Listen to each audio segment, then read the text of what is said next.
नमस्कार मंडळी, मी Sam Sapna vlog YouTube चॅनलमध्ये तुम्हा सर्वांचं स्वागत करतो. कसे आहात? बरे आहात ना?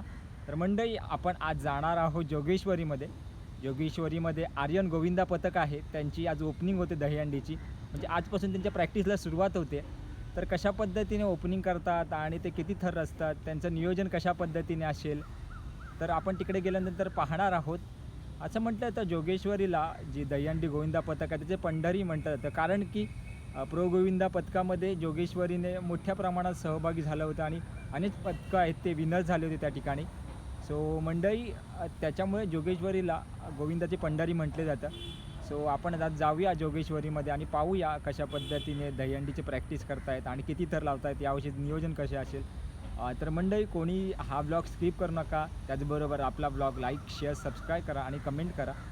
जास्तीत जास्त लोकांपर्यंत पोहोचवण्याचा प्रयत्न करा. आणि मंडळी, Sam Sapna vlog Instagram I डीला फॉलो करा. चला आपण जोगेश्वरीमध्ये जाऊयात. तर मंडळी, आपण आता जोगेश्वरीमध्ये पोचलेलो आहोत आणि आपण आता जाणार आहोत इथून मजासवाडी या ठिकाणी. माझ्यासोबत अश्विन खांबे आहे, माझा मित्र आला आहे बघा. अश्विन खांबे हाही पथकामध्ये असतो.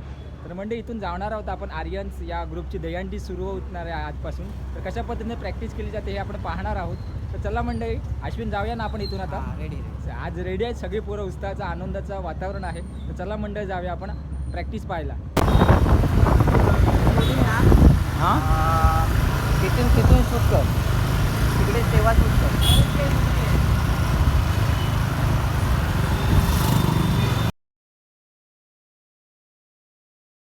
तर मंडळी, आपण आता चाललेलो आहोत आर्यन्स या ग्रुपचे दहीहंडीचा प्रॅक्टिस करायला. याच रस्त्याने जाणार आहे. सो इथून आपण आतमध्ये जाणार आहोत आणि हा पाहू शकता तर सगळीकडे ॲक्च्युली जोगेश्वरीमध्ये माहोल झाला आहे दहीहंडीचा. सो कशा पद्धतीने प्रॅक्टिस केली जाते आपण पाहणार आहोत. एक उत्साहाचं आनंदाचं वातावरण आहे आणि हे बघा, अश्विनी आला होता खास न्यायला. सो इकडून जाणार रस्ता आहे, मंदिर आहे साईबाबांचं.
ठीक आहे.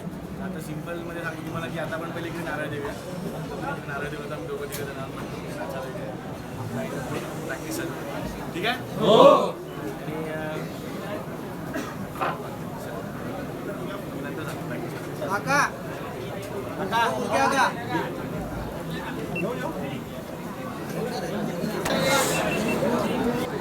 जागे वाला जागेवाले की जागेवाला महाराज हे नारळाचा फळ ठेवलाय तो मान्य करून घे आणि या बालगोपाळांना त्याचं रक्षण कर आणि प्रॅक्टिस चालू असताना कोणाला इजा वगैरे होऊन देत नको कोणाची इडापिडा काय असेल ते पायाखाली घे त्या नारळाचा फळ देतोय तो मान्य करून घे सर्वांना प्रॅक्टिस मध्ये यश दे जागेवाले की कशाने माते की गणपती बाप्पा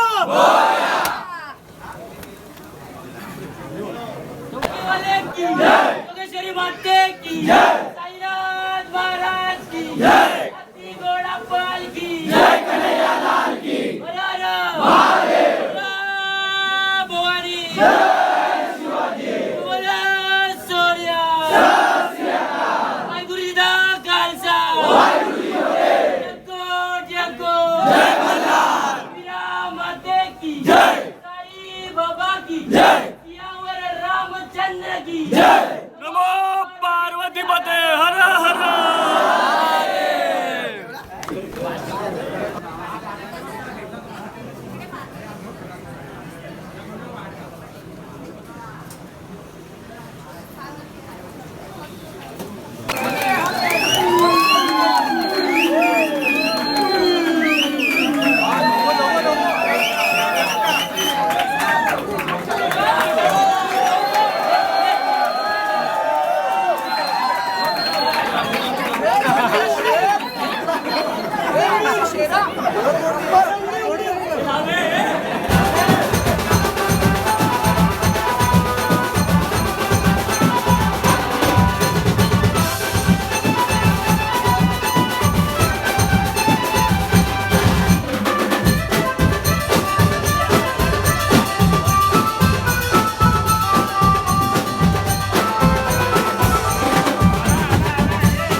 तुमच्यामधली एक स्वतःमधली एक ड्युटी आहे तुम्ही टिकून ठेवलेली आहे. आणि गेल्या वर्षी मी लास्टला तुमच्याबरोबर अविनाश जाधवच्या थराच्या इथे आलेलो. जसेच आर्यस त्या ग्राउंडवर आल्यानंतर अविनाश जाधवनी सगळी जागा तुमच्यासाठी मोकळी करून दिली. मुलं आर्यस झालेले आहेत, त्यांना त्यांची आठ लावलं. हा जो मान आहे ना, हा मिळवायला खूप वेळ लागतो. आज लोक थरात लाईनीत उभे राहतात, थर लावायला भेटत नाही. लोक कधी म्हणजे न बोलता पण थर लावून टाकतात. पण जेव्हा आपण गेल्यावर आपल्याला मान भेटतो, तो फक्त ह्याच मुळे की आपण गेल्या 2-3 वर्षात सातत्याने जे काय करतोय ते करत राहावं, हेच मी सांगेन. अजून 2-3 गोष्टी मी आवर्जून सांगेन. डाळीमधला मीठ कसा दिसत नाही, तुम्ही डाळ सगळेच खात असाल तर मीठ टाकलं, मीठाशिवाय चव नाही आहे डाळीला. त्याच्यात तुमच्या प्रत्येकमध्ये एक मीठाचा भाग आहे.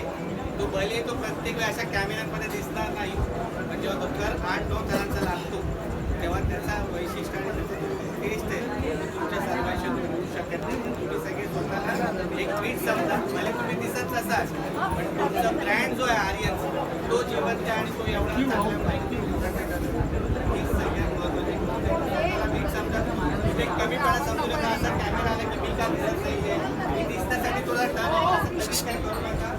तुमची ओळख म्हणजे आर्यन.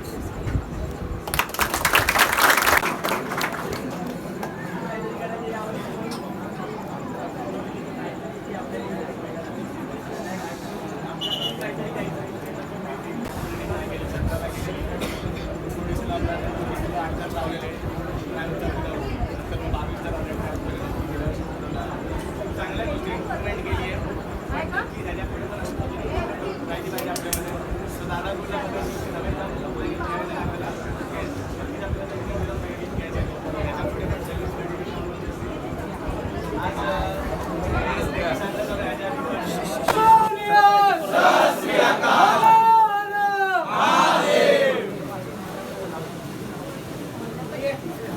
पण भाषा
मंडळी तुम्हाला हा ब्लॉग आवडला असेल तर लाईक करा, शेअर करा, सबस्क्राईब करा आणि जास्तीत जास्त लोकांपर्यंत पोहोचवण्याचा प्रयत्न करा. मंडळी इथेच थांबूया, पुन्हा एकदा भेटू नवीन विषय घेऊन नवीन चर्चा करण्यासाठी. तोपर्यंत tata, bye bye, take care.